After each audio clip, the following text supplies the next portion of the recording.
win, right? Doesn't she look good?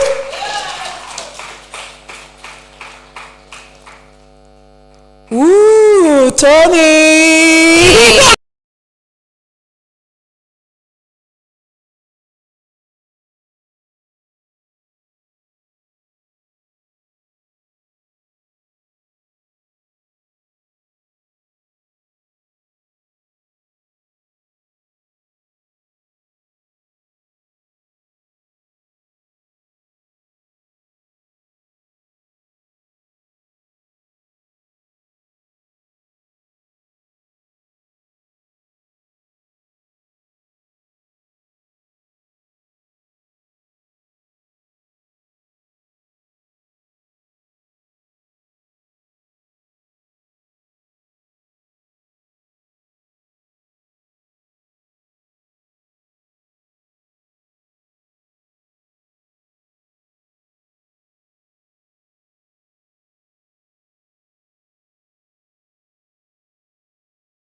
observed the room, I then interjected.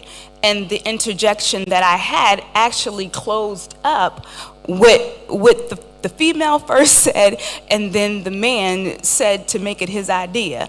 And so then it just came full circle. And from that perspective, that very meeting, the president of the company actually, from that point on, looked to me for answers. Wow. Wow. That is interesting. So, Gifty, we wanted to talk about, for somebody who has been in the room, right? What has your experience been like? Being in a room, managing a big organization, and what are some of the things that you feel you did right, and what are the skills that helped you get through whatever challenges there were? So I will say that sometimes for women to be undermined or their voices not to be heard, it starts from one person. And the mistake that we make, I have made such mistakes, is that sometimes we ignore it and forgive. And when you ignore and forgive, it spreads. They influence other people into it. If there is someone who is a distraction to the team, I think one thing that a woman must learn if you're in leadership is that you need to exit people when it's necessary to exit them to create a healthy team. And you need to be very careful with your onboarding and make sure that you onboard the right people. Another thing I've learned, Angel says, I speak as if the whole world is waiting for me. I take my time to really speak. And I think it's something that I've learned to combat this problem of where you speak and you are not heard. So I do take my time to speak as if the whole world is really waiting for me. And I speak firmly and with authority. And after every session, I request for a recap, specifically emphasizing on the people that I know are likely to ignore or not to have heard what I said. Wow. That's interesting. We take that down in written, if possible, as a recap, and we share with everybody, further enhancing the communication. So there's no ambiguity. So that there's no ambiguity, there's no excuse of not being heard. And another thing my team will attest to it is that if I'm dealing with a difficult personnel, I do not have meetings with him alone, ever, or her alone. I would always call in another executive or the team leader of the person to be a witness, so that whatever is discussed, there is a second witness to it, and we still go through the process that I spoke about previously. We recap and we share communication in writing on it. Or today, what's the name? Technology is advanced. If there's no time, we send a voice note on it. That this is what we've communicated. So you have a strategy for handling that. Angel, what is executive presence? So for me, executive presence happens before you even enter a room. I think a lot of times we forget that our social media is a representation of who we are. And being able to create the narrative of what is it that you are a subject matter expert in. And being able to share that on your social media, being able to share that in articles that you may be able to write and publish on free platforms. How many of you have a LinkedIn profile?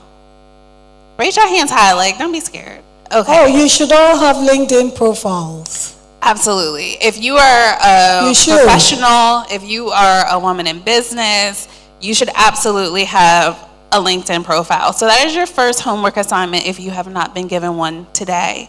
When you come back tomorrow, I will ask you, have you at least downloaded the app? Okay. But on the platform, you're able to write articles. There's another platform called Medium that gives you an opportunity to write articles, and it's free. So there are different ways that you can start building your brand. So even before I step into a room, so I'm gonna actually go against what you said when you said sometimes you'll enter a room and you can't command respect. There are people who you've been following that if they enter a room, you automatically respect them because you know what they represent. And so going into different situations with the understanding of you are creating the narrative, you are building your brand, you are clearly creating the opportunity of how people will see you before you step into a room. So before you have a job interview, they've already searched you on social media. They have already checked to see if you have a LinkedIn profile. They are already checking to see have you been named in any articles, and if so, what is it that you are talking about? So you make sure that if you are a professional and if you want to be the thought leader over a particular subject, that you are commanding the attention of those that you want to respect you and support you. So what I'm hearing you say, all of you, is the fact that right now we have a lot of tools. Previously, when we did not have social media, your brand was whatever somebody said it was. But right now, you have the tools to actually create the brand that you want, using social media to set the expectations before you even walk into a room, to let people get a sense of who you are. And I think that is very, very powerful. I want to go to the physical appearance as women. So for most of you who do not know, my day job, I work in finance. I manage money for people. And I have to go and ask people to give me money. That's why begging for money in Ghana is not a problem, right? Because that is my job. I have to ask people to give me their money so that I can manage it for them. So I think that I dress conservatively. But I remember one of my colleagues told me when I was going to meet a conservative group, and he said, please do not wear high heels. And I was like, why would he even say that? He said, because when you wear high heels, you are extra tall and you can be intimidating to people. And the way it will show up may be in a way that will not get you what you want. Now, some women would have been clutching their pearls. How dare you tell me that? I was like, okay, if that is what, because every constituency is different, right? And so I saw it as good advice that I normally would not have thought about. So let's talk about the physical appearance in executive presence. Gifty. When I came to Ghana, I noticed a lot of people wear a lot of very form-fitting clothes, right? And I worked in Ghana before I left. I'm like, did I also used to dress that way? There's nothing wrong with it, but I noticed it. All right. So you should know your audience. Your audience are your customers and the organization you work in. And the organization you work in. What are you selling? Who are the target customers? What is the profile of your own personnel? That matters a lot. And how do you want to pitch your organization? Do you want to pitch it as an affluent organization? Or you want to pitch it as inclusive at the micro level? That matters. So for instance, the example you gave, if you are going to an audience or clientele that are informal, that are micro, that you don't want to show affluent to, then the high heel will not do. Then you will need to maybe smart, trouser, top, jeans, or something that will make you associate easily with them and make them have that confidence with you. Similarly, so in my organization, when I was in corporate finance, also insurance, we sell products to both corporate organizations. We have affluent products, we have micro products, which is supposed to be inclusive to the ordinary, everybody, yes. So on days that we are going to pitch for a micro sales, of course, we go very casual, wearing our t-shirts, wearing our jeans.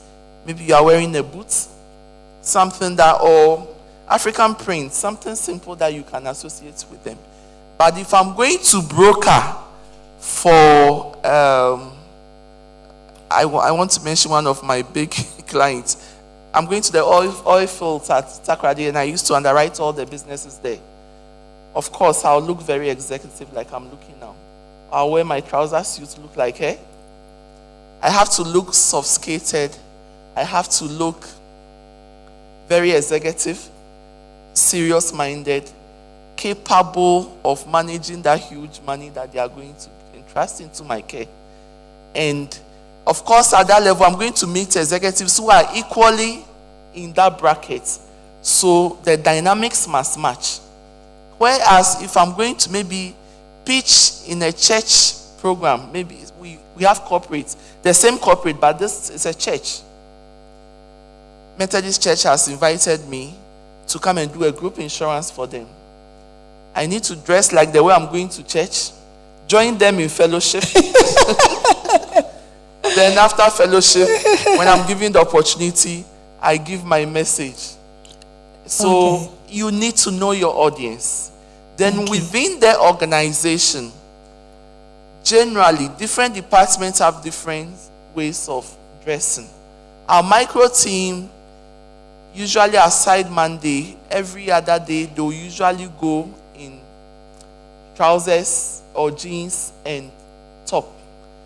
Whereas the other corporate team, the retail team, will also be a bit dressed down because depending upon the day. But the sales team are usually smart, sharp, with their ties, with their suits, because they need to portray the same message I'm portraying to the top executives. Because they are going to organizations to sell to individuals, but they need to show that level of responsibility. So within one organization, two sets of teams, there are differences in the way they appear. And depending upon which team, because even as a chief executive, there are times that you have to pitch along with the team. You have to go along with the team. So depending upon the team I'm going with, it will determine my style of appearance. Thank you. Thank you. Tony, do you have any thoughts on physical appearance and for women? I mean, how is there a way we can be fly and still? I want to ask something. Similarly, it's not just about appearance, but the language also. So we'll get to Appearance that. good. We'll get to that. Yeah. Tony. Honestly, I think Gifty wrapped it all up for us. Really, because that's just genuinely how it is. She said audience, I say culture, right? Yeah. You know, from a workplace perspective. Know your culture, right? So, yeah, I'm not going to No, but for us in Ghana, we wear the cover and slit, right? And it's supposed to be form-fitting kind of. So I guess, but it goes back to what you're saying. Know your audience, right? But remember, your dress is also a message in itself, right? If you want people to take you very seriously, maybe, or not make comments that you may not like, maybe you should be a little more moderated in the way you dress. So I would only add, just to come at it from a different perspective, I think a lot of times when I go into rooms, people think I'm a lot younger than I am.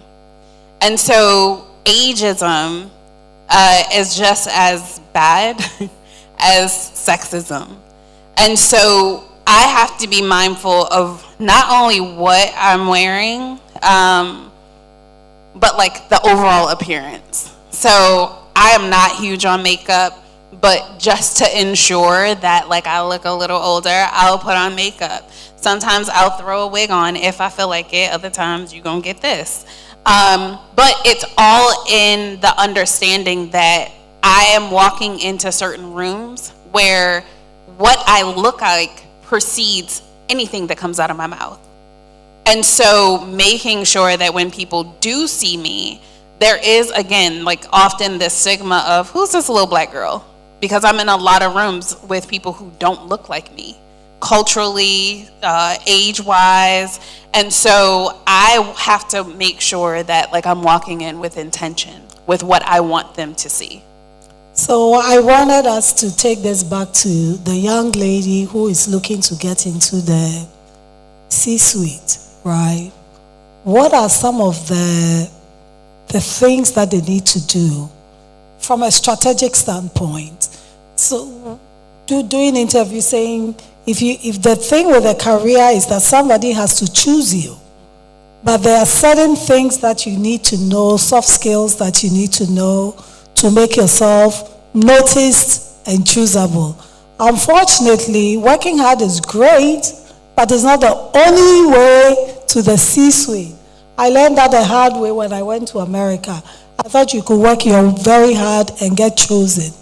But there is something they call the right fit, which is something that is very hard to describe.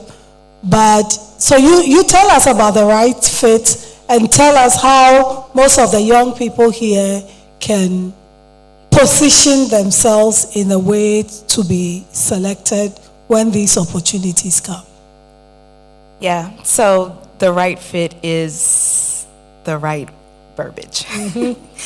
And so according to corporate America, the things that we can do to be the right fit would be first to continue to work on yourself. There are a lot of people, believe it or not, they read books, right? So you want to do a lot of professional development, a lot of personal development. You want to actually study, so to speak, the individuals that are currently in the C-suite. You want to position yourself to be in those rooms with those people, whether it's by way of joining associations, taking courses, being in sessions or seminars. The look actually does make a difference when you get into the C-suite. So you want to ensure that you are, you're not in the form-fitted dresses. All the time. Yeah, maybe you're occasionally, but not all the time. Maybe at the Christmas party, I don't know. But if the environment is culturally acceptable to wearing jeans, you don't want to wear the jeans all the time with the holes in them. You want to just make sure, depending on the company that you're working for, you want to know what their culture is. You want to know what their C-suite is currently doing. So I would just firmly recommend just really working on you first, though, to be honest. Yeah. So I also wanted to add to that and say that people cannot read you. They need to know what you want, right? And so sometimes for those, I grew up in Ghana, we tend to be a little laid back about certain things. Sometimes that is not going to get you anywhere. People need to know what you want and where you're trying to go, So don't be shy about, hey, Dr. Christine, I like the way you're running your clinics, right? Can I shadow you? Can you be my mentor? Right? I think we need to step out of our comfort zone and do things like that. Because if people don't know what you want, maybe you're not the first person that they're thinking about. But once they know that, somewhere in their minds, they think about you. At least you become an option for what they are looking to do.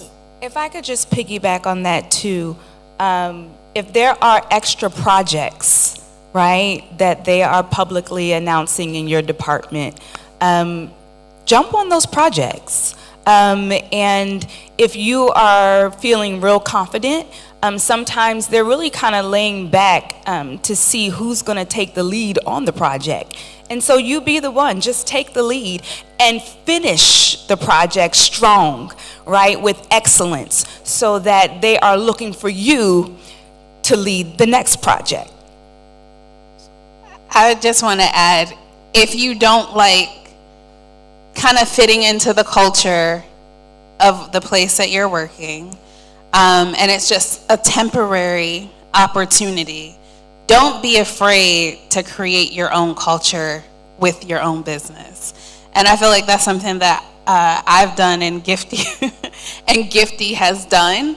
I'm not super conservative. Like, I have this dress on because I know it would be appropriate here. But like, I love the red carpet. So I would never wear this on the red carpet, right? There are times where I'm behind the scenes and I'm doing a camera shoot. I'm not gonna wear this. So it goes back to what Gifty said as well, like understanding the position that you're in and what's required of you in the work that you're doing. But then also creating your own culture. Like, I can wear what I wanna wear.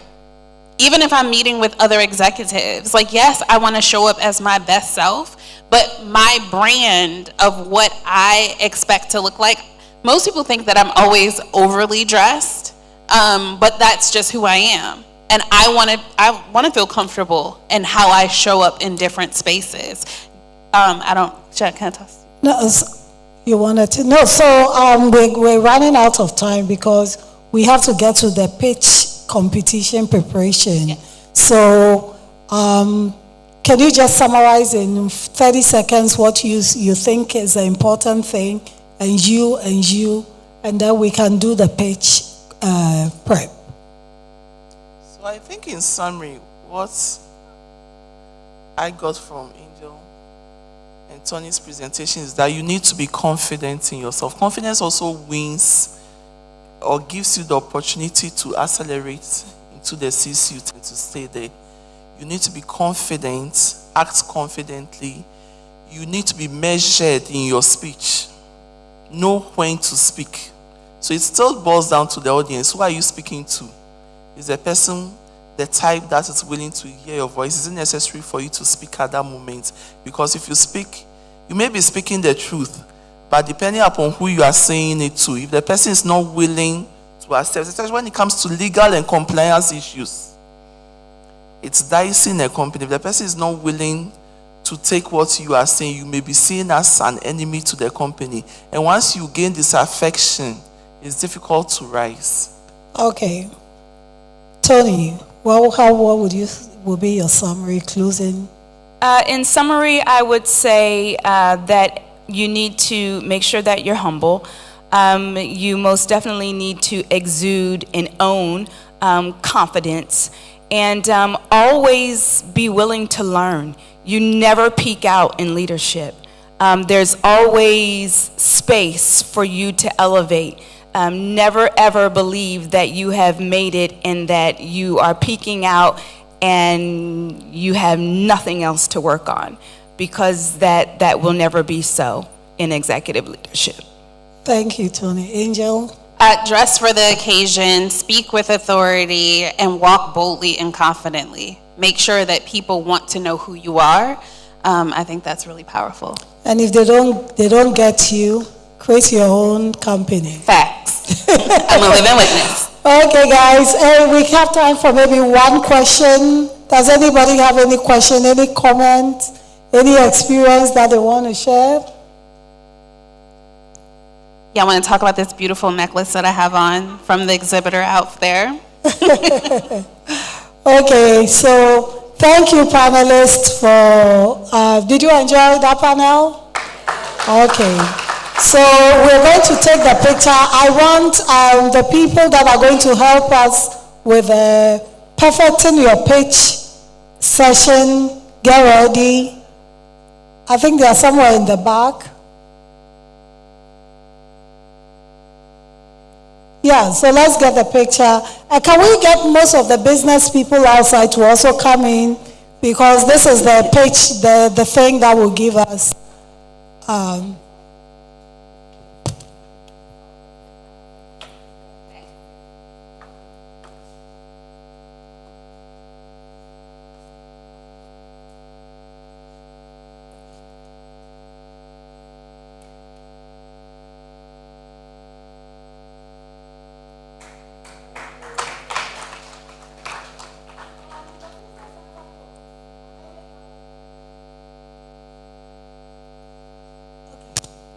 So we are going to do, so there's a two-part thing to the pitching, right?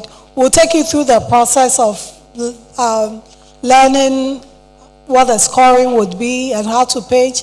And then tomorrow, those who decide they want to pitch, who want the money, you can actually pitch.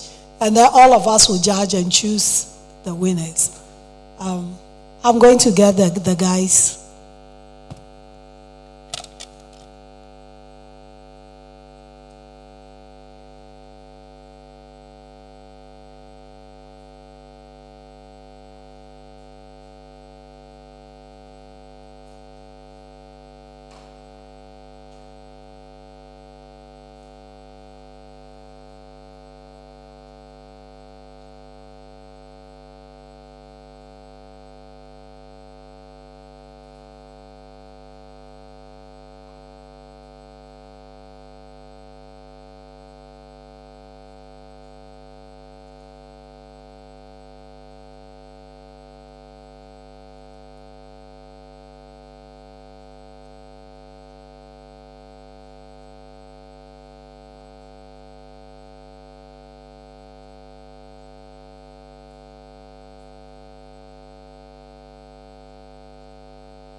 Hello.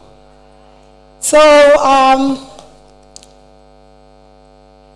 to make the pitch process fair for everybody, I thought that we'll go through what a pitch is and then go through the criteria. And for those of you who want, you can decide you want to do a pitch for the chance to win first, second, third prize money in dollars for your business. So we partnered with the Business Center in the US. The owner's name, the CEO's name is Pamela Wheeler, Pamrich Wheeler. We did this when we brought the Ghanaian companies to Philadelphia, and some of them won prizes. They did a very good job. It's very, very easy. It's not complicated at all. So we are not going to ask for too much information. So Calvin, do you want to introduce yourself? Oh, you have a mic. And tell us what a pitch is. Okay, sorry, let me get a slide.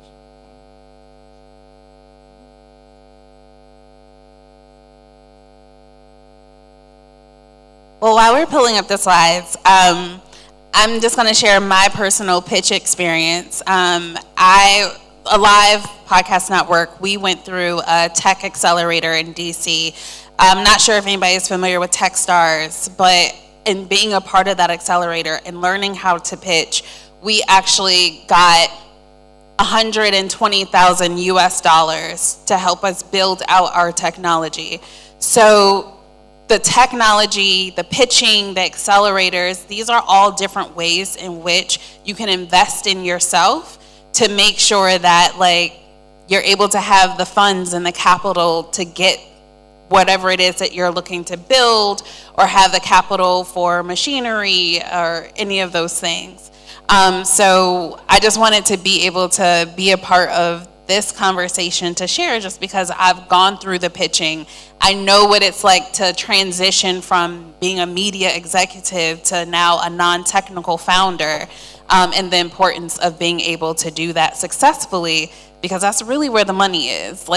Being able to clearly articulate what your business does, why it's a need for it, what your target market is, all of those different things are necessities that banks and investors are going to want to see when it comes to giving you money. Are you ready? Okay. All right.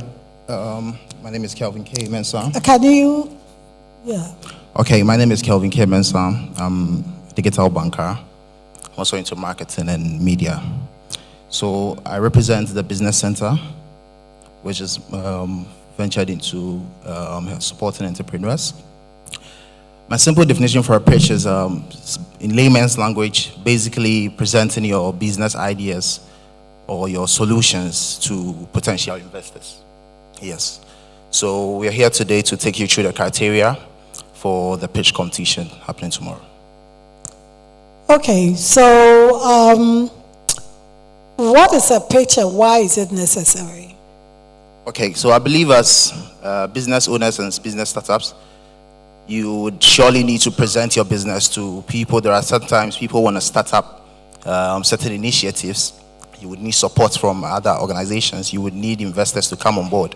You would need to tell a story. Mostly with pitch presentations, you need to tell a story. You need to tell why your business is standing out from other businesses. There are times people would just do presentations. I have a digital solution in maybe, let me use banking for example. Maybe you have a mobile banking app. You need to tell a story why, what other businesses are doing that is making you bring in mobile banking to make payments seamlessly. Okay, so you're saying you have to differentiate yourself from your competition. Is that what a pitch is? Yes, exactly. Okay. Do you have anything to add to that? I would just say that your pitch clearly identifies what problem you're solving and how the product that you're creating solves that problem. So if you have shea butter and your particular shea butter is different than other companies, well, what is the problem that your shea butter solves? So if it's eczema, you can talk about the amount of people who are impacted by eczema and how this particular shea butter is different because it's all natural. There's no additional chemicals. So you're identifying the problem, you're creating how you are the solution or what the product is, and how it solves that problem. It also talks about like who your team is. It talks about like your financial projections. It also highlights your marketing. Like how are you planning to reach your target market? Who is your target market? So those are just some of the different slides that I'm sure we're gonna go over. Yeah, for me, I think a pitch is just a simple thing of telling me who you are, what business you are in, why you need the money, and what difference that money is going to make for you. For me, that is what it comes down to, right? So I think that those are the 4 things that I would look for if I'm evaluating a pitch. But this is the Business Center's criteria. Kevin, do you want us to take us through what you're looking for in a pitch? All right, so the Business Center is focusing on 4 areas, just like you mentioned. So we are looking at pitch development and storytelling. We are looking at your investor readiness. We are also looking at your executive presence. I think in the previous forum it was mentioned. And then we are looking for your funding preparation. How ready are you? What are the funds going to be used for? The funds in your business, when you get the funds, what in your business is the funds going into? Yeah, so these are the 4 sessions we are So looking can we take all these 4 things one by one? You said the first one was storytelling. Yes. And pitch development and storytelling. pitch development. So what is that? Okay, so as I mentioned earlier, I mentioned your pitch must tell a story. We are not just interested in knowing the solution you have. We want to know what makes you stand out. So just like I made an example with digital banking, if you have a digital solution, if you're a financial institution, you have a digital solution, we want to know the story. What are other institutions doing that you want to bring a solution into? So we want to see how developed your pitch is. Secondly, we want to know your executive presence. Before you even go there, let's stay with the pitch storytelling and pitch development for a minute. I want them to have a practical example of why the storytelling is important. So when we had a group of Ghanaian businesses in the US to do the pitch, one thing that I told them is people have to want to help you. That is the first thing it starts from. So there has to be some connection, right? So the story, I would say the story would be what motivates you and why you got into what you do. The woman that won the pitch competition from Ghana, she told a story about the fact that her husband was the breadwinner, was the sole supporter of her business, and he died before age 40. And she was faced with a situation where the person that gave her the most money was not there. And how do I care for my child who was also had some allergies to most of the fruits that we had here, the way it was processed. So she decided, the company is called Makewards. She decided that she was going to create a juice that was going to solve that. And that is how she got into business. So if you are thinking of the storytelling aspect, those are the things that I would concentrate on. I want to make this practical for those of you who want to pitch, right? Can I tap in? Sure. So I think one example that we had today was your conversation with Dr. Tanya. Yes. Like, that's something that you all sat through.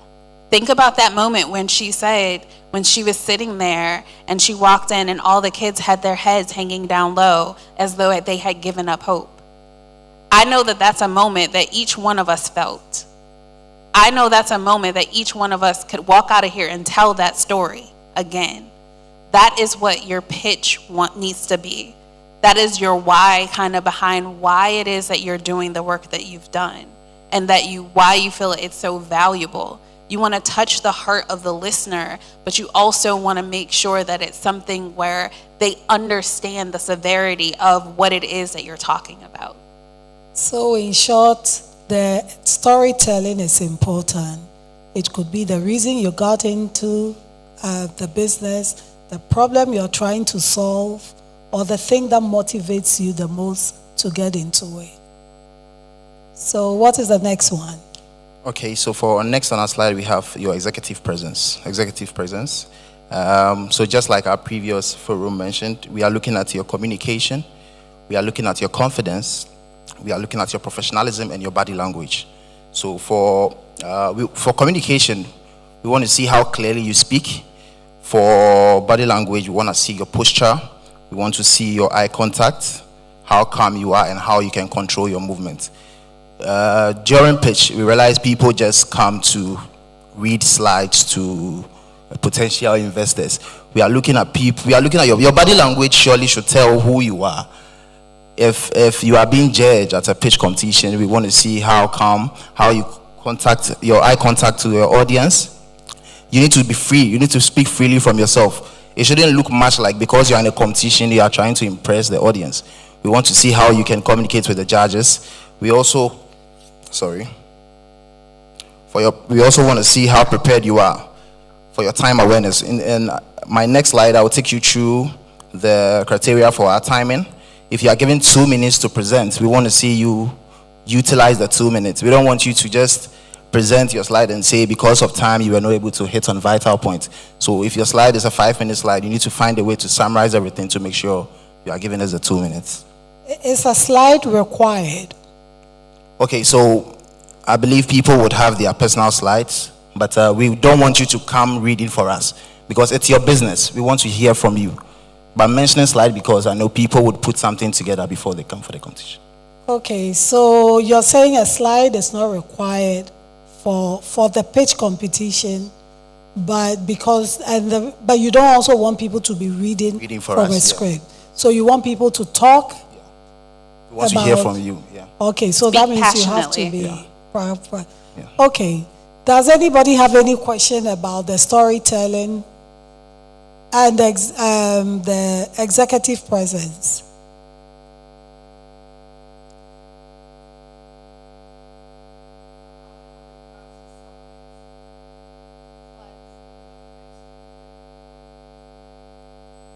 Okay, so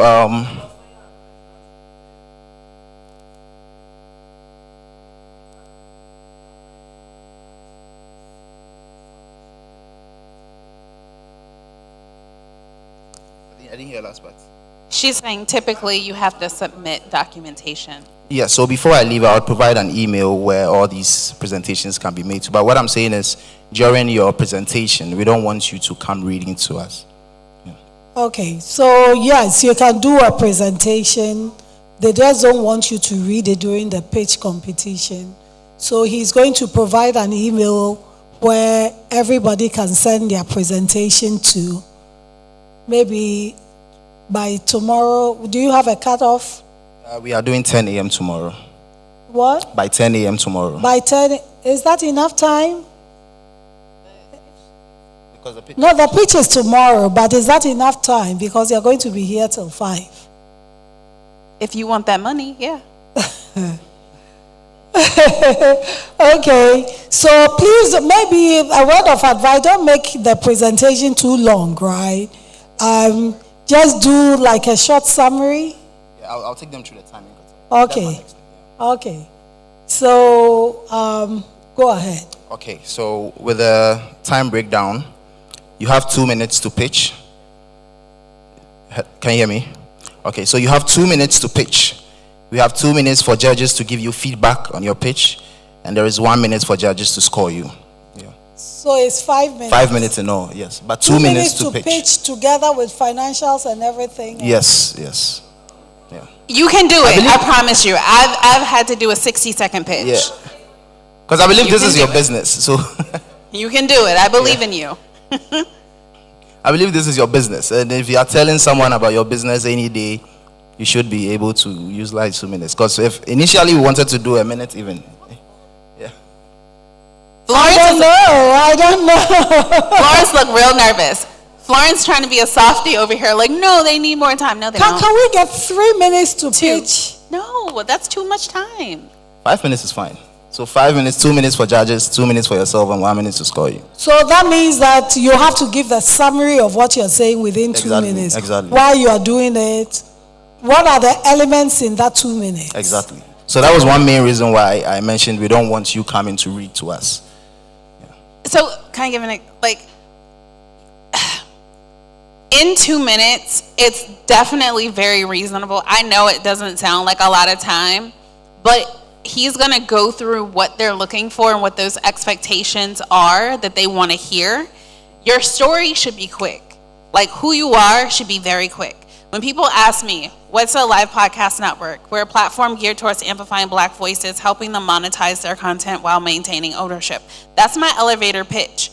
Like, everybody, if you have a business, you should have an elevator pitch that you can tell people very quickly who you are, what you do, and who you're targeted to. In that little 20-second, 10 seconds that I just spent, you got that.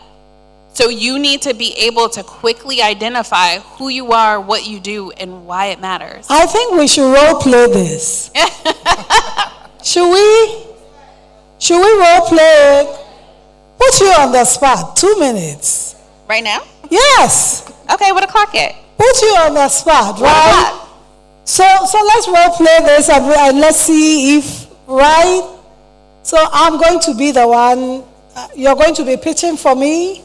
You want to pitch? No, you pitch for me, right? No, but we need to let people know what the elements of the 2 minutes so that people don't get in their heads. Well, I don't know what all of the criteria is. But not he's just told us 2 minutes. Yeah, 2 minutes, 2 minutes to pitch.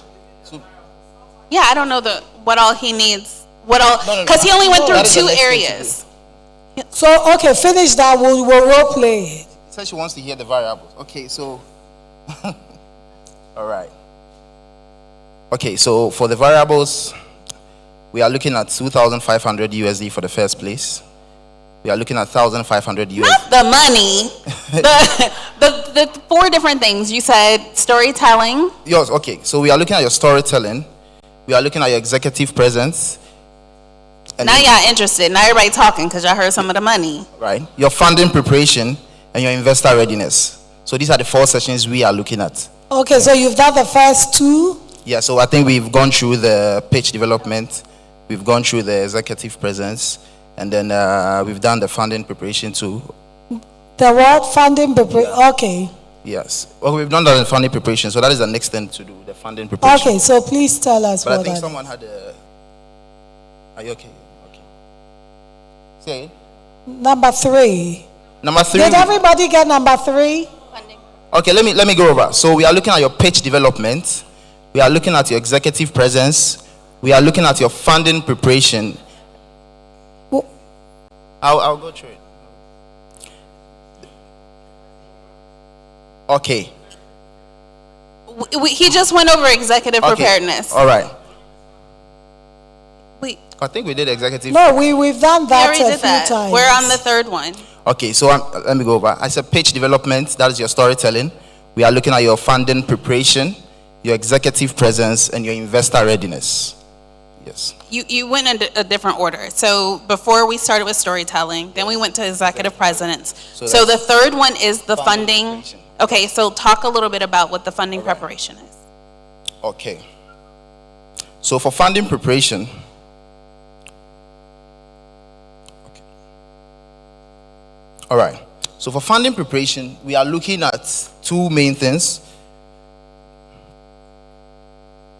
We are looking at how much we are raising, what the funds will be used for. Example, let's say someone would say, okay, I am raising this amount of money for my business, and this amount of money would go into product development. This amount of money would go into marketing. We want to know what the funds you are raising would be used for. We are not saying you have to raise the 2,500 USD we are giving you, but we want to hear how much you are raising for your business and what that money will be used for in your business. Is that clear? Okay.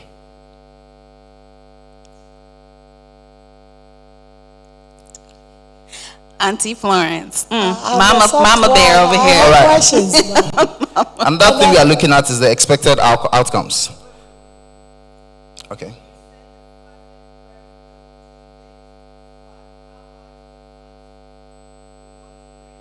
Yeah. What Funding the funding will be allocation. used for? Yeah. Are we cool? All right. So the second thing we'll be looking at is the expected outcomes. So we want to know what milestones will this funding achieve. So for example, you are saying you are hoping to achieve about 10,000 users. If you are using a digital platform, I'm hoping to achieve 10,000 users, expansion into maybe 3 markets. You are looking at your revenue growth. We are looking at your product launch. You can't get all of that, and you still have a whole other section. Yeah. So No, you should be able to have like. Okay, go ahead. all right. Is that one clear, or you want me to go over? Yeah, Is like it a timing?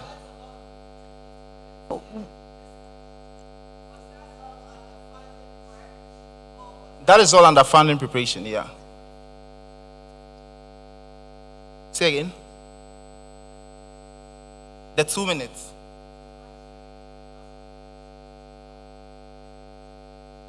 No, okay. So let me do this. You're gonna give us an example of the Yes, pitch I want to then? give an example of. All right. So for funding preparation, if I have a business and I'm raising. We understand what that is. They're saying they want to see you do it. You want to see me do it? Okay. But I got y'all. I hear what y'all saying. Y'all calm down. I got you. What's the fourth component? We've done the That is funding. the investor readiness. No, you don't have to start over. What's the fourth one? The investor readiness. That is the fourth. Okay, one. investor readiness. Yeah. Okay, so for investor readiness, we mean a startup is ready to engage investors. So we believe that if you have a pitch, then you should be ever ready to meet investors as you're a startup. For investor readiness, we are looking at just one thing, that is the traction. So you need to wow your investors. You need to, so it boils down to just the 3 things we gave.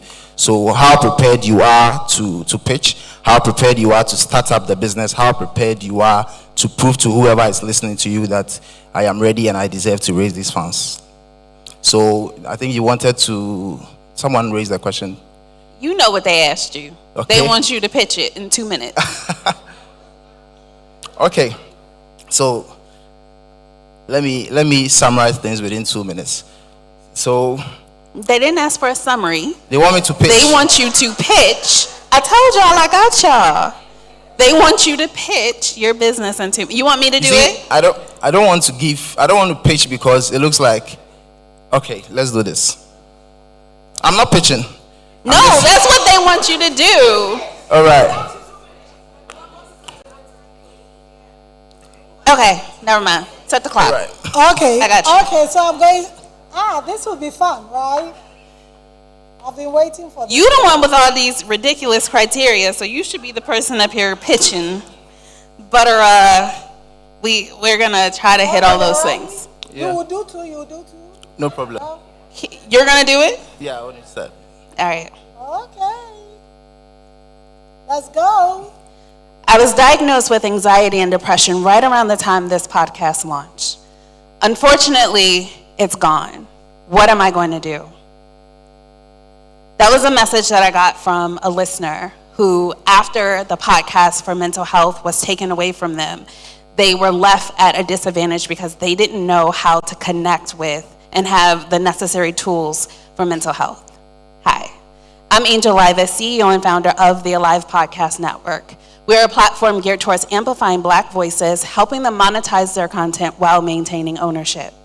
We are looking to raise $1.5 million, and with that money, we are looking to be able to expand into multiple territories. We want to build our app that will go global, where we can expand into television, where we'll be on platforms like Apple TV, Fire TV, Roku, and Samsung. So our global market that is available to us is over 300 million individuals. How people will make money. We are helping content managers and content creators generate revenue. Anytime that somebody subscribes to our platform, they're able to generate 50% of the monthly subscription fee that is currently $9.99 a minute, $9.99 a month. It is my hope that you see the value in the work that we are creating. Thank you.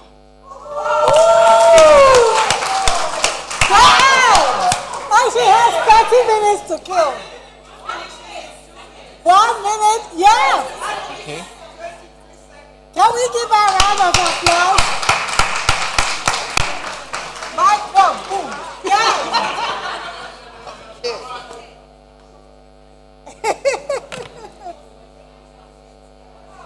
I'll tell you. You want to time me, eh? I'll tell you.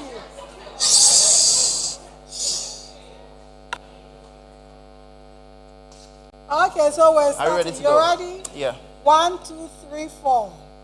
Okay, so in recent times, we've realized people are queuing in banks, and the long queues in banks makes people wait and frustrate and move into other ways of saving. As a business group at Global Bank, we are looking at bringing into existence agency banking.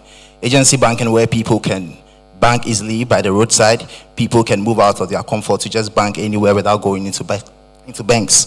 Now, we are looking at raising about 2 million Ghana cedis. These 2 million Ghana cedis will be used to make containers, used to be make kiosks, mini kiosks, to just keep people in. This same 2 million Ghana cedis will be used to market both digitally and offline marketing, to put agency banking at Ghana's peak seamless payments. Okay. You're done? Yeah. So, what I wanted to. If. I paused Okay. it. I paused All right. it. Let me take you through something. No. Let me No. finish. Let me take you through something. I paused it. Right? Give me a chance, please. If you listen clearly, I started with my storytelling. I mentioned. No, let him. No, so I want to take them through what I did right now. So I started with my storytelling. No, let him. You don't want. Okay. So I started with my storytelling. I made mention about. Hello. Okay, I started with my storytelling. Can we keep? Let's listen to what he did so we can understand what he's looking for, because he's the person determining you getting the money. So let's give him his respect. Okay. We got the money. Hello. Okay, so I started with my storytelling. Storytelling where I mentioned what people are not doing, or what other financial institutions are not doing, and what we are bringing into existence. So the storytelling I made mention about people queuing long in banks, long queues in bank. The solution was agency banking. Agency banking, where we are going to set up mini kiosks or containers where people can just move from their homes to these kiosks rather than going to long queues or going into the bank to bank. I made mention about the funds, about we raising about 2 million cedis. I made mention about what these funds will be used for, where I said the 2 million Ghana cedis we are raising will be used in setting up these mini kiosks and containers to keep our staff or people that would be our vendors in these kiosks to make people come have seamless payment. That was what I did.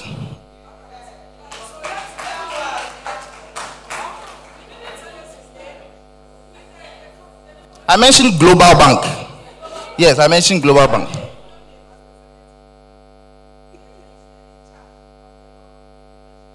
I mentioned okay, mind paying. All right, shush. So you got okay. Do you want a do-over? Oh.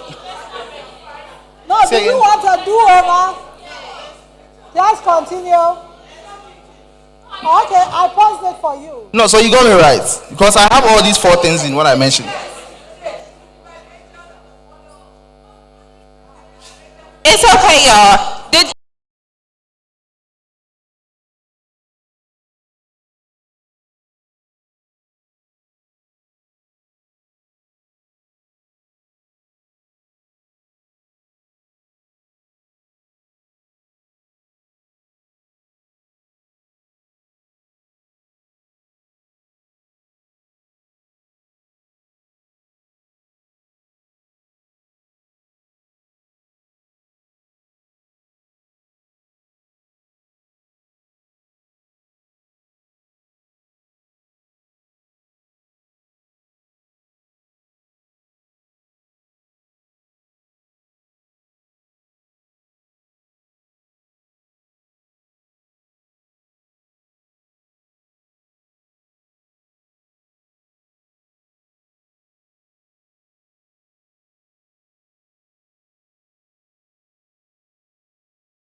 there are one thing we realize is that most of people that pitch are always marketing focused, because if you put all your funds into marketing, then what are you going to use for product development? So we would want you to break those down, but because it's 2 minutes, we wouldn't want you to explain what entirely the funds would be used for, but we want to know the point. If you are doing product development, if you are doing marketing, if you are going to do outsourcing, let us know. You get it? So I think these are the 4 things that we've mentioned so far. We don't need you to come and read. We don't need you to come and do lengthy talks. Summarize something and let it make cool.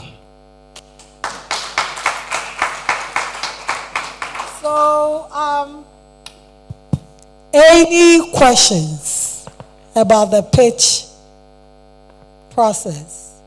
Do you all feel? Okay, please go ahead. Register. Okay, so before I leave, we have a Google form. We would want to take names of those who are pitching. We have a Google form. We would want you to register. I don't know how we can project or how we can get the forms. Can we get them? So we want to put it on the screen so that everybody. Where is Daniel? Yeah. So we will project it before you leave, right? So that everybody can take that information. I have an interesting question. Is it open to men too who have businesses? And is it only for...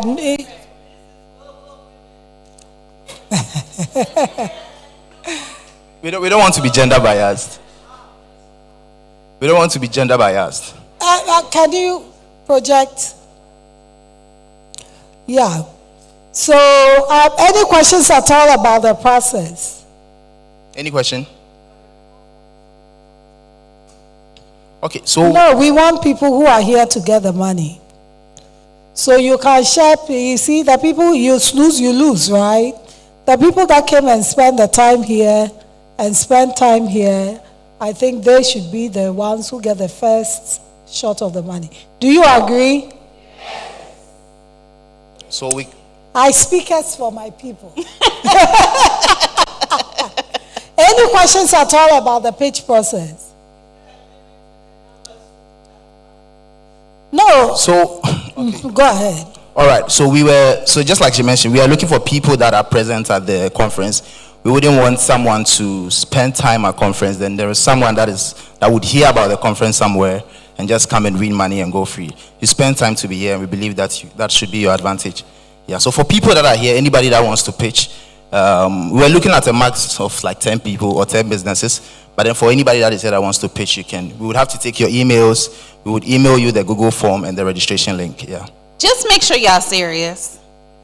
Like, because if people have to review the forms, just make sure like that this is something that you really want to do, and we're not taking away from people who really have, something that they want to build upon. And even if you're starting, it's okay to be starting and have the vision and know you just need that first dose of capital to get started.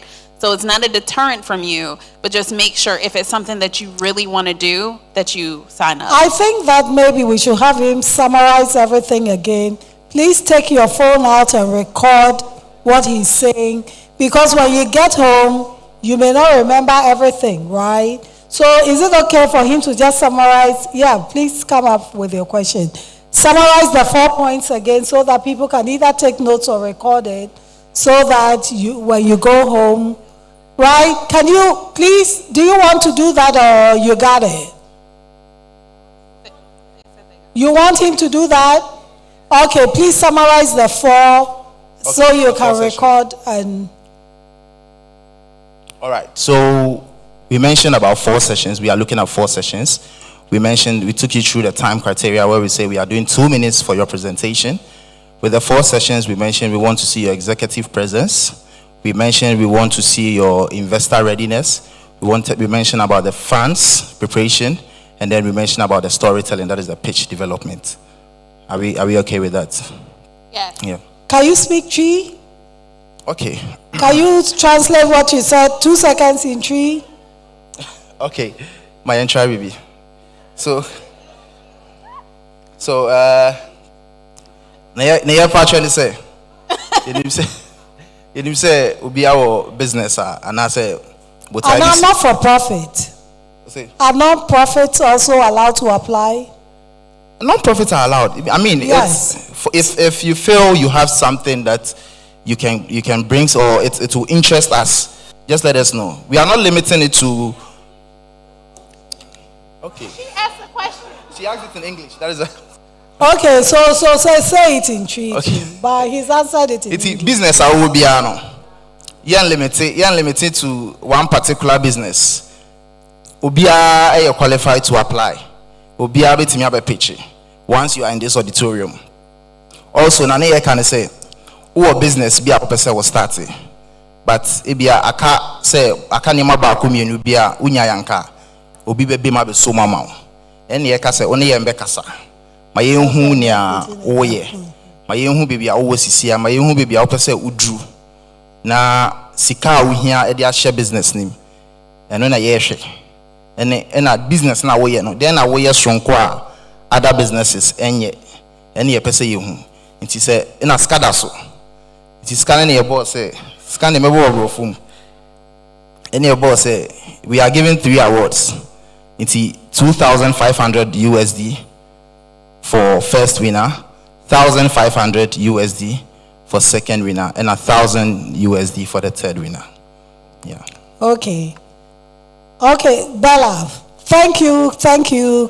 Kelvin, yeah. Kelvin. Okay, Isabella has a question.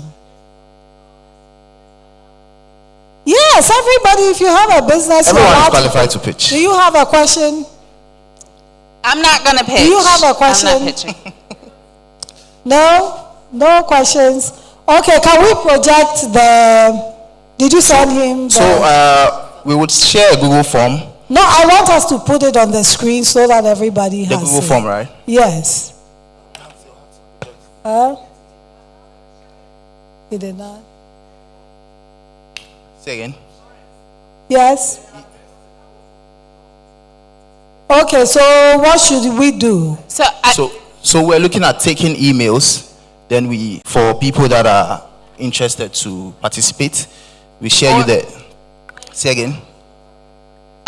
No, but it's not everybody for people that want to participate. Yes. Can we kind of just propose that we create a QR code that will be made available during the next break? Okay, sure. That's fine. So she will create a QR code will be created. You scan and then you take it away from there. Yeah. But don't. I think that we should do the QR code, but we should also write so that we know how many people are interested. I can personally take that. You can. I can personally take that. Yeah. So okay. So and now maybe we should that allows us to move into our next session quickly, so that you guys can also leave a little earlier than you thought.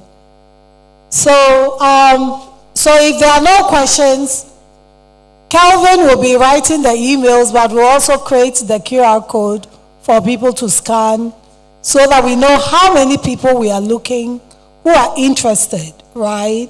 And then do y'all think who's interested? Who thinks you're interested? I know that's right. Yes, I'd love to see it. Okay. So yeah, and please, the judging. We did not talk about the judging. How are we judging who the winner is? No, so just like so who will decide? Okay, so there are judges. There are 3 judges. We are looking at 3 or 4 judges. There are external judges that would join virtually. So it is not just going to be the judges that are present. There are external judges from the business center who will join virtually. Are we going to have a portion of the scoring for the audience to also vote on who they think should win? Yes. Let's say maybe 20% of the scoring would be based on audience votes, right? So that because of if Party A asked about 4 or 5 people here, then we are looking at yeah. So that's why it's only 20%. So we're looking at it being. That is why we have virtual judges. Listen, I'm trying to help you. So tomorrow you bring a lot of your people in, right? Actually, I think that no, we should have 20% be audience participation. If we are going to ask them to sit and listen to the pitches, we have to give them a voice. 20%. How about we have a people's choice? And they 5%. I think it should be a people's choice. They get a little award. Okay, so guys, any questions for Calvin? One more in the back. Yeah.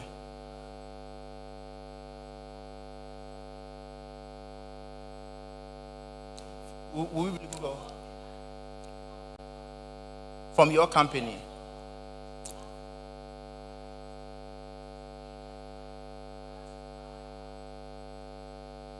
No, so you see, most of these businesses are startups. So we are more interested in the funds you are raising and what it is going into.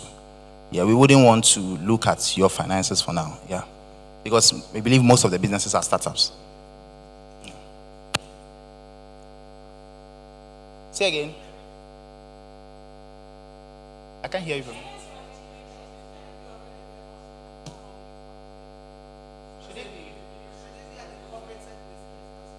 Yes, it should be a registered business. We are looking at registered businesses. Yeah. What if you are a startup, you have an idea that is going to be revolutionary that you have not? Because business registration is proof of existence of business. Okay. So we wouldn't want. The link is up. Is that what you're saying, Daniel? The link is on the monitors to the right and left of the stage. Okay. All right. So the links have been projected there. Do you have a QR code? Daniel, were you able to convert it into a QR code? We can't see it. We can't see it.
Sometimes when I get really, really tired, she's the one that I think about, because she's the one that said that if I have all of this knowledge and I don't share it, then what happens when I die? I don't take it with me, right? So it's very important for people to mentor one another and share information. And then the other one is David Ofosu Dote. I'm sure most of you in Ghana know him. He is a senior partner at AB and David Legal Law Firm in the city. We are so happy to have Commissioner Belinda Handy all the way from California. Most of you who have been coming to this conference, I'm sure you may remember her. When we called her to come, she did not say no. So, Belinda, is David ready?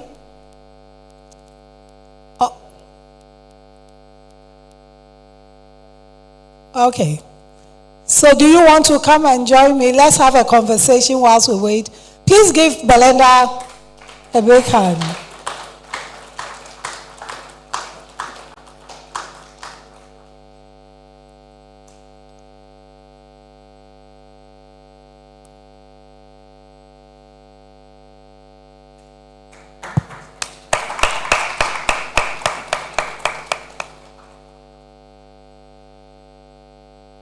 Hello, Miss Belinda.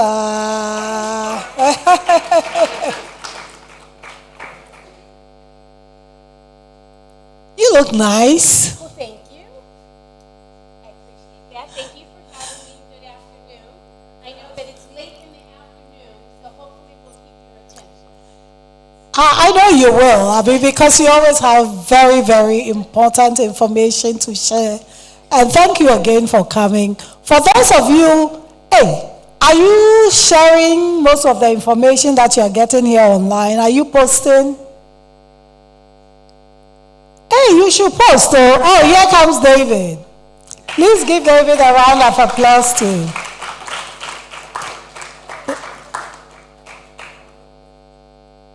David, everybody has been here for like, I know, but yeah. So today is a holiday, and so I'm super stoked. Hello, David. No, there's one. Yes. Hello, guys. This is very important. This could be the thing that will help you to secure everything that you have invested in, right? So, thank you, ladies and gentlemen, for joining us this evening. We just found out 2 days ago that it was a holiday in Ghana. Apparently, it was not announced till a few days ago, but so we are very appreciative to even have the audience show up today. But the good thing is also we are recording all of this, which we'll send out to other people. So why don't we start by introducing yourselves, you, Belinda, first, and then David. So my name is Belinda Handy. My title is Commissioner. I'm a judge in California. I've been on the bench for 10 years. Can you hear her?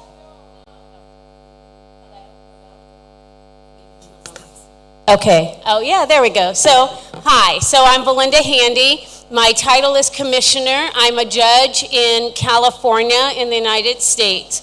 I've been on the bench for 10 years. Prior to that, obviously, I was a lawyer.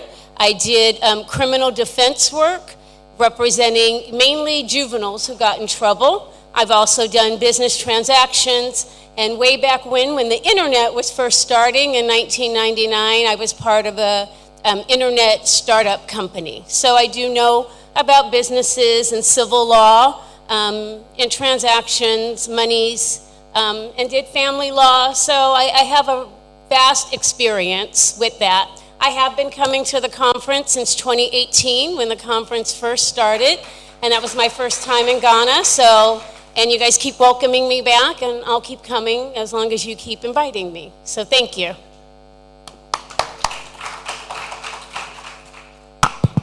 Hello, good afternoon. I'm David Ofosudote. I'm a lawyer. Among other things, I run a law firm called AB and David Africa, which started with a table I couldn't pay for, and I borrowed the table. I mean every word of that, with a friend of mine about 30 years ago, and we've grown the firm not only to become one of the biggest firms in Ghana, but in Africa as well. So we do have offices in Ghana, Zambia, Zimbabwe, Uganda, Kenya, and we have just set up a representative office in Singapore as well. And I've advised businesses, and I also do have quote and unquote side businesses. So I think I have a general understanding of the business sector and how it is. So essentially, you're a serial entrepreneur. Okay, so let's start by talking about the climate, the legal climate generally in the U.S. and in Ghana, and then from there we'll move to specifics as to why those of us here should even care about legal stuff. So, David, you start with Ghana. Oh, okay. The legal sector in Ghana relating to business, like anything, you cannot do anything without the law. So if you wanted to set up a business, you need to register, as an example. Can you hear him? They can. Some said yes, some said no. Okay, I said generally in life there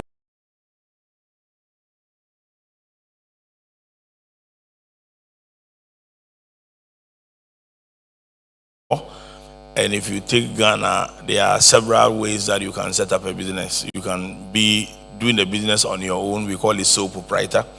You don't need to have a partner or do it with anybody. So it's as good as yourself. And there are a lot of them. You will see a kiosk by the roadside, and the person may be called David or Anna, and he's trading as my God liveth enterprise. So that's the sole proprietor. We have the partnerships where two people come together, but you must not be more than 20. So a minimum of 2, a maximum of 20. And that's partnership. Essentially, you are like individuals, just like the sole proprietor, except that you are working together. Then you can set up what we call the NGO or the non-profit entity, which is a company. So let me move to company as well. There are a lot of non-profit entities. The only thing you must realize about the non-profit entity, or what we call NGO, is that if the business makes profit, you cannot put it in your pocket. You cannot pay dividends to yourself.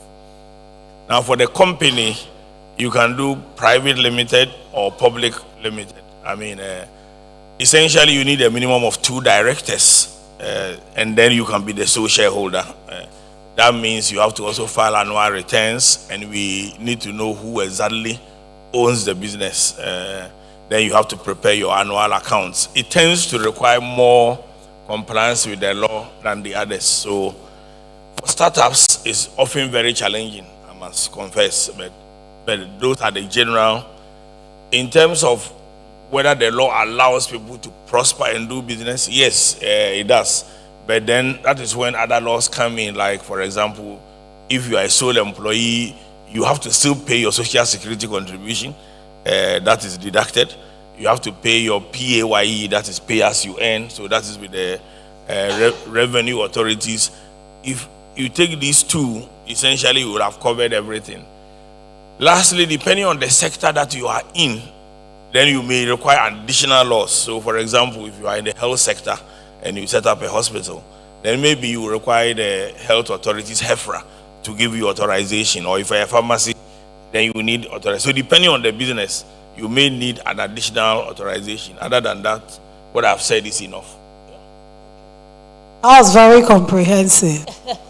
So in the U.S., it's very similar. Our laws are very much very aligned. It's the same thing. As David was saying, if you're going to start a business, whatever you're doing, you do need the law. And why do you need that? Because you need to know how you're going to do something, and making sure that your clients, the business people that you're doing things with, everybody has an expectation, right? You have an expectation from them, and they have an expectation from you. And so that's why the laws or things are in place. Don't shy away or be fearful. People always are thinking, oh my God, it's the law, like I'm in trouble, and oh my God, it's so complicated. And it might be, but that's why there are lawyers, right? That's why you do need to get that help. If you don't do it right the first time, it's usually very costly at the end, because then you're undoing something or you've done something wrong. So make sure that you're getting the good information at the outset to what kind of business. Do I need to register? Do I need to do whatever the specific thing is to my type of business, so that you don't make the mistakes and waste the money? Because if you're going to do that pitch, you don't want to waste that money doing something unnecessary that you shouldn't have to do. But you do have to do it right. Try to do it right the first time. Get the information. Coming to panels like this, reaching out, making friends mentors and networking, that gives you information when you're in the room. Just talking to people sometimes gives you that information that goes, oh, that gives me something to think about. That's the next question that I need to ask.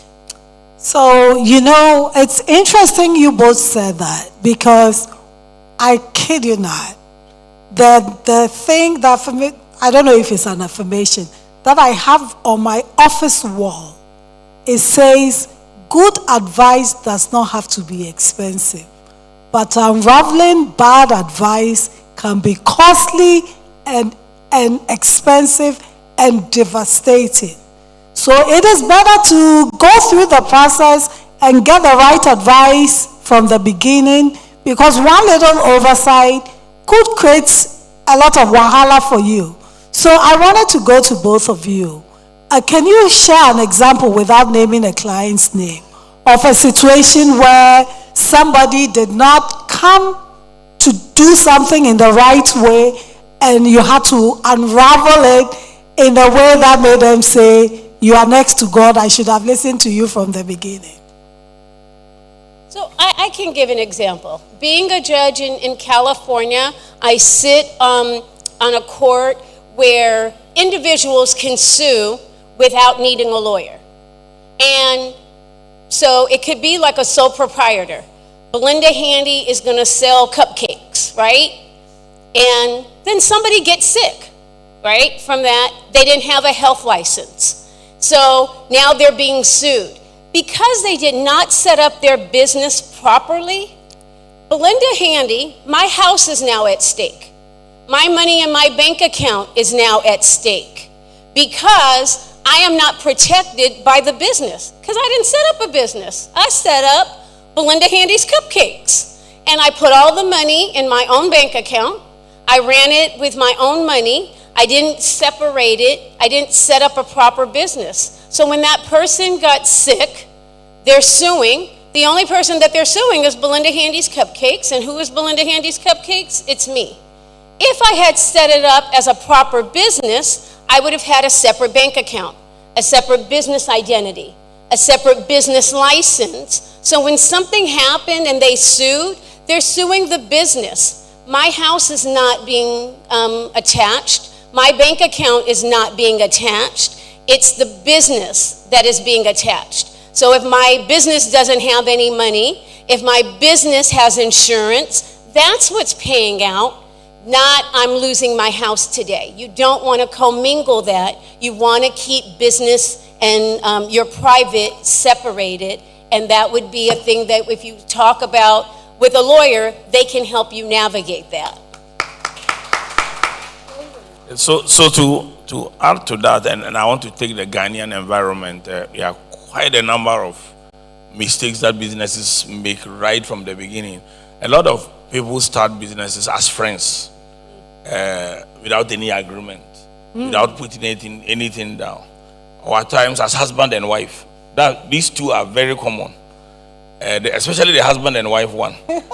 Along the line, there is a problem, maybe divorce, etc. And then I've seen too many 50-50 agreements, and nobody wants to get out. And then you don't know who contributed what from the beginning to the business, because they don't separate it. Somebody puts his house as part of the business, and there is no agreement between him, where the house, him or her, who the house belongs to, and the business, because they think the two are the same. Now, when you create a business, one of the things, it doesn't sound nice, but we are human beings, we all die. But the business will be here after you are gone. So it's important to always understand that the business is different from you, and you need to put the proper things in place. So first is, if you are doing the business with your friends or husband or relative, have an agreement, clear agreement as to who, what belongs to. And there are people who also do business maybe they are working in government service, and then they put everything in the name of a relative. Oh, it's very common here. Something happens, and then suddenly the family thinks the business belongs to you, but the record doesn't show the business belongs to you. I've seen examples of people who set up businesses and they will name their children as directors when the children are not 18. So, but they just think they don't want to have a director and file all these returns. So, but problems do come. And when the problems come, it's really a lot of cost. I mean, so suddenly you realize somebody now, the business is growing. He started, for example, as a sole proprietor. He has got a big order. Now he wants to borrow money, and the bank says, no, I can't give you money as an individual. I want to give money to the company. But he didn't realize that as the business was growing, he needs to change the laws because he thinks lawyers are expensive. Well, I must admit that lawyers are not cheap. But there are ways to go around it. I mean, so for example, in my firm, we have what we call the SME practice. And with the SMEs, when the businesses are, we charge what we call low bono. It's not free, but the fee is... Pro bono. No. Low bono. But it's low bono. It's very, very low. and we guide you as you grow, then we grow together. The other thing you can do is to actually go to the lawyer for advice. It's called consultation. And do it yourself. So instead of letting him do it and charge you higher, you sit in front of him, take the guide, because if it comes to compliance with, let's say, Office of Register of Companies or SNIT, there are a lot of forms you can fill on your own. But it's important to get advice on what to do, even if you, and 30 minutes consultation will not cost you much. And then you go and do the rest yourself. So these are things that you consider that can help you comply with the law without getting into trouble later. But before I leave this business about doing work with friends, relatives, without papers. Or doing it under a relative's name and thinking that they'll do the right thing. Yes, it's very, very common here. It's very common. I will not be surprised if there are people in this audience. I'm sure they will not out themselves, right? I want to, if I can piggyback a little bit on just what David said about that. When I talk to people, I always tell them, it's better to get your agreement when you're friendly and when you're starting out, because everything is clear at that time. Me and Florence are going to start a business. We like each other right now. We have no disagreement. So we put everything down on paper right now. We have an agreement, and everybody's eager to do that, right? We're going to start Belinda's Cupcakes. No, okay, it's going to be Florence Cupcakes. Okay, it'll be F&B, whatever. But we have those talks now while we're friendly. And we put those points down. What's going to happen? Whose money is it? Because 5 years down the road, and now we have a disagreement, our memories have faded. I see things very differently. It was my money that I put in. It was my idea for the cupcake business. It was, right? And she has a different version of that. But we can't argue with what's on the paper. At least if you have to go into the law, if you have to have somebody interpret that, at least that's what you did at the outset when you were friendly. Whether you're married, whether you're friends, whether you're siblings, do it now. I say that to people all the time.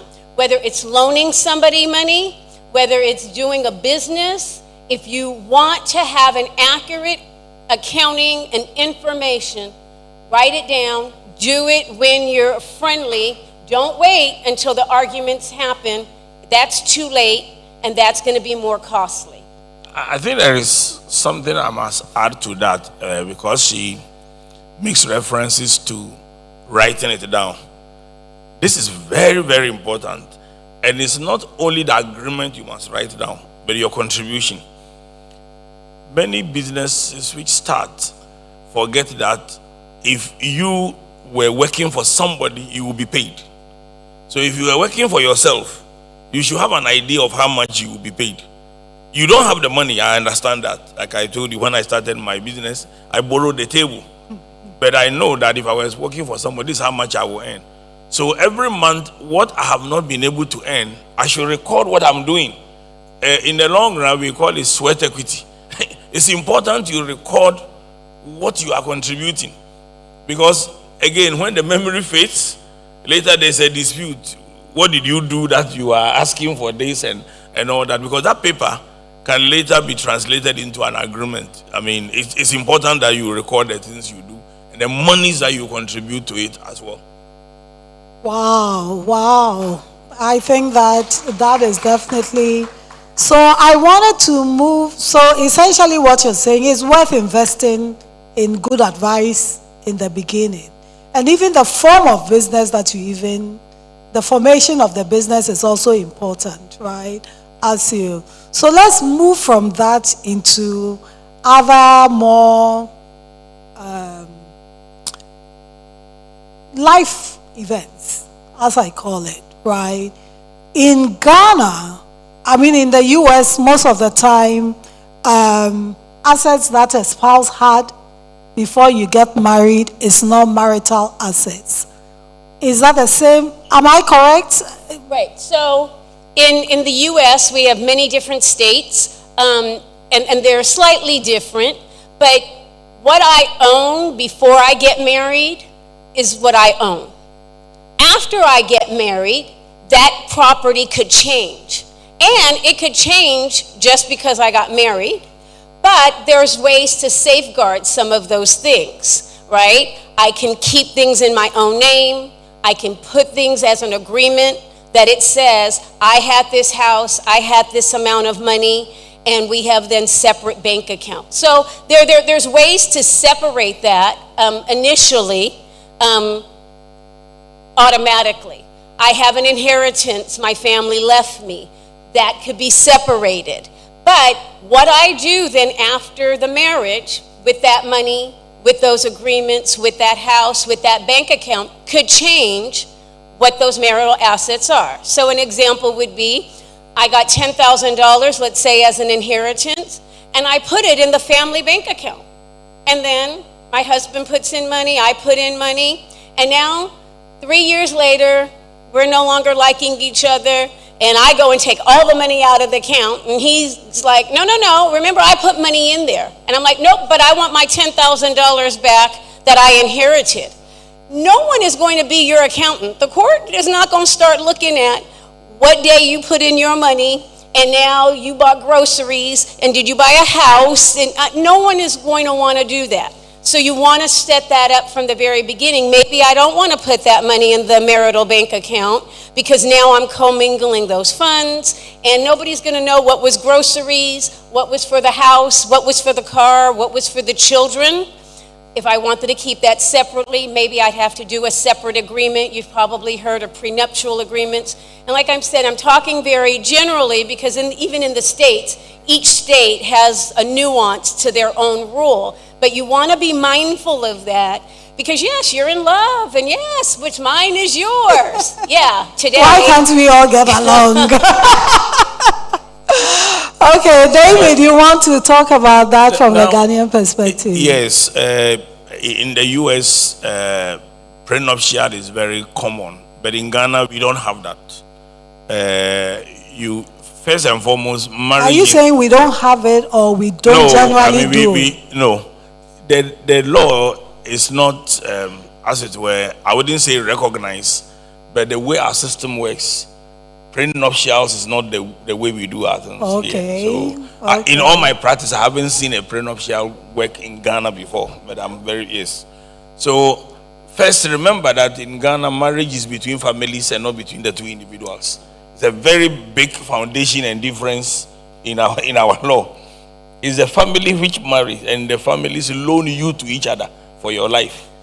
And that traditional underpinning translates to now, so that's the first thing.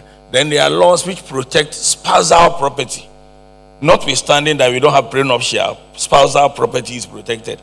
So for example, if I did a will, notwithstanding the fact that I have done a will, and even decided to will the whole house to somebody, my wife, who I live in the same house, that still is spousal property. So the court will only recognize my half of it. That I can pass on. I cannot pass on the entire one. So let's say, let me break this down. Say you are married and you have a side chick, and you build a house for the Is it an assumption or is it a direct?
Court or church. But the church. But you don't have engagement in the house. There is no marriage without what we call engagement. You know that? Yeah. No. So let me, because in the US too. No. This is, let me, and remember I made engagement in quotes. Yeah. Because if you are not a Ghanaian, this may confuse you. Yeah. What the US and the British and the rest call engagement is not our engagement. Ours is a marriage. Yes. What they call engagement, which people call engagement here, is actually knocking. Yes. You call it knocking. You simply know the lady, you like him or her, and then you go and tell the parents. That's what engagement is actually. The wedding, that's the actual marriage. The ordinance, which is simply going to sign by law or going to church to have it blessed, which we call wedding, does not exist if you have not done the traditional wedding, which we call engagement. I did not know that. Yeah. Without the traditional, so if you go to church or court, they will ask you, has the family one been done? Without the family one, nobody will bless or recognize in court. So in this case that you're talking about, he didn't do any of those things. He did. But the argument was that the one in Germany was ordinance. Now, once you do ordinance, then you cannot add another wife because ordinance is monogamous. Right. But traditional marriage is polygamous.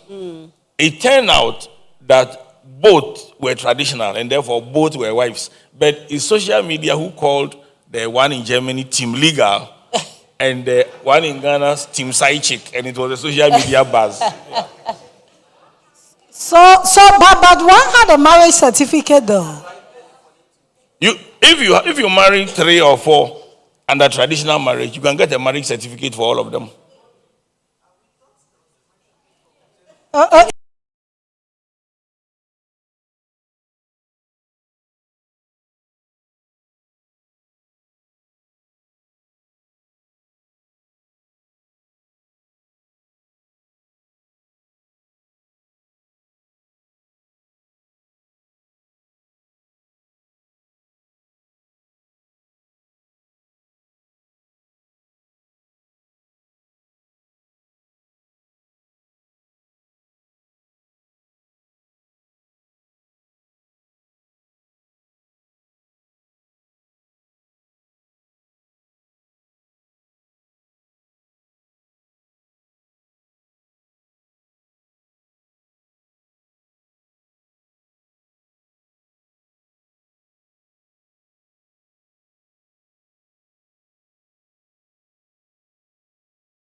Well, where's your written agreement? Oh, they never sent it to me. What do you mean they never sent it to you? Go.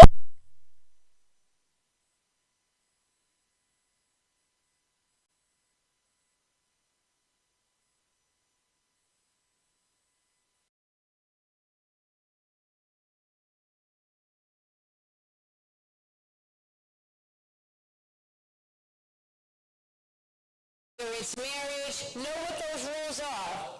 But by the way, just on that, in Ghana, when you do a traditional marriage, there is also the marriage register. That, yes, there is marriage register for every marriage. So the traditional marriage, you can go and get a register and get evidence that the marriage is registered. But because families, you need the family to pronounce that there was a marriage present, many people don't do it. So I've seen several situations, somebody is living, and it's very common. You go to US and they say produce, and then they write to us, can you check the marriage register? And we say, no, there is nothing there. And then they now have to come and enter into the marriage register. But you just go to the district assembly, it's a traditional marriage. You can still register and have a certificate for that. So your advice is, even if you do a traditional marriage, just go and have it registered. The law requires that you do it, but 90% of people don't, because the key thing to remember, this is so ingrained, it's difficult for people to, God forbid, if your husband should die, what is needed in Ghana is not the certificate. The body goes back to the family. So the family, the bigger family is so entrenched in the system. So far as you know the family recognizes you, people don't bother about going to enter the marriage register, but you are required to do it. And it just take a day. You go and fill a form, traditional marriage. The ordinance marriage comes automatically with a certificate. But the traditional marriage, you need to go and enter the forms in the register and you get it.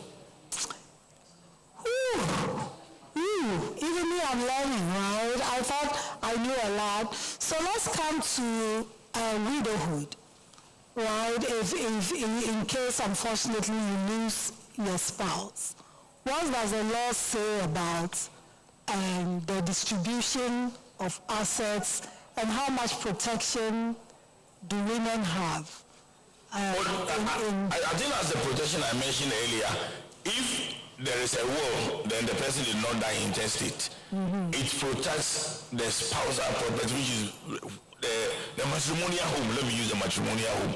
That you are guaranteed that the wife will. So the question that I have is, there are times when people have left wills, but we also have the PNDC law. Oh, that only applies if you die. Once there is a will, PNDC law 11 says yes, but subject provided that the will is not challenged. There are times you challenge a will and you say, let me tell you a very bizarre story. How at times these things have been very bizarre story. This is, so a gentleman lives in the UK, extremely rich man, had a will all his life. He's about 80. That's what we call a codicil. A codicil simply means I have a will and I've decided to make a change in the will. So the will itself is not changed, but he attaches a document to it. And he did the document in May. And in the document, the codicil, he says, I know I have properties and I know I have children, they are 5. And I know I've already shared my properties in this will to them, but I hereby disinherit them. All the children, and I roll the entire property to Mr. X. I will explain who Mr. X is shortly. This is in May. He dies in October at 80. Mr. X is the son of his size chick by another man. not his son. Yes, not his son. So the side chick's son from a different marriage. So what will happen, or what is happening in such a matter, is that somebody will protest that this will, there must be something funny. In May, the man is 80, he dies in October. So if the will is challenged successfully, then the will will be set aside, and the intestate succession, the PNDC law, will now come back into. So unless the will is challenged, then That's very similar in the U.S. as well. So you want to think about those things. People sometimes think, I don't have enough money, I don't have enough property, that I don't need a will. But if you want certain things to go to certain people and you want your wishes to be carried out, then it's important to have a will.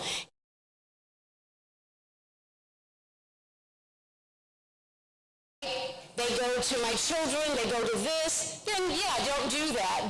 But if you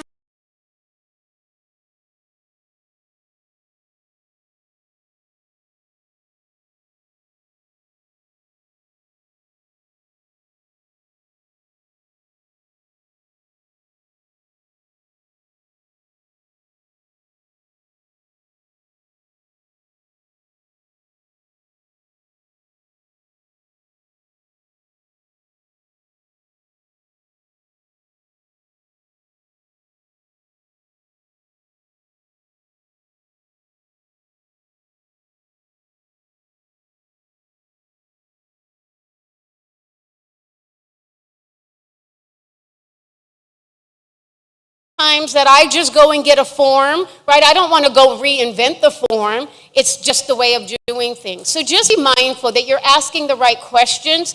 Just because it's on social media, just because somebody has a TikTok page, doesn't mean that they're qualified to give you the advice that they're giving you. You still are responsible for doing your own homework and making sure. Maybe you can cut through some of that red tape by doing some of the work yourself and then going to have a consultation with a lawyer, having them look it over, or having them put you in the right direction first so that you're not spending lots of money on the outset. But just don't rely, just because somebody has, 200,000 followers, doesn't make them an expert. Okay, listen, I think that, do you find this conversation helpful? I think we can keep going, right? And I know you all have a lot of questions. We don't have a lot of time. We need to wrap up. So I'm going to say, David, in conclusion, what would be your advice for most of the people sitting in this audience when it comes to protecting their business and themselves? I think my advice is, I will repeat what I've said earlier. Remember, the business is different from you. And as a result, ensure that everything about the business is recorded. Consult a lawyer if you can. If you think it is too expensive, at least go and sit and have a verbal conversation and write whatever advice he gives. But once you are recording things, later as the business grows, then it is possible to use those records to be able to turn it into any agreement, or if you want to enter into agreement on behalf of the business, at least the records are there. That's very important. And secondly, don't confuse your personal life or your marital life with the business. Even if you are in love, still have an agreement. As Belinda says, when you are in love, that's when to do that. Just make sure that everything is put in writing. Yeah. Belinda, what would be your closing remark? So I echo a lot of that, but you have to be active in your own life. Don't sit on the sidelines and expect somebody else to do it for you. Whether that's in your marriage, whether that's in your business. So many times as a judge, I sit there and I'm always like, women need to protect themselves. They left it to somebody else to do everything. They don't know how to run the household anymore because the husband controlled the money and now he's not here for whatever reason, right? He died, he ran off with the side chick, whatever the case, you divorce, you're just not seeing well, but now you don't know how to run the home. You don't know about that business you thought it was doing really well. Don't be just somebody on the sidelines. Ask questions. This affects your life. This affects your children. This affects your property. Ask questions. Make sure that you have those documents, that you know where those things are. It's not sexy. It's not, it's not being, when you're in love, you don't want to ask those questions and ruffle those feathers. But that's the time to ask that. Whether it's in business, whether it's in marriage, making sure that you know where your documents are, what the understanding is, and not just allowing somebody else to run your world and run your life. Well, would you give our panel a round of applause? Unfortunately, we can't take questions because we have to wrap up. but I'm sure they'll be around. If you have questions, you can grab them. And take their, especially David's business card. He has the low bono. And that I think SMEs can take advantage of. Check it out. So can we give them a big round of applause? Yes.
That was great.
ad-free YouTube and the YouTube Music app all together.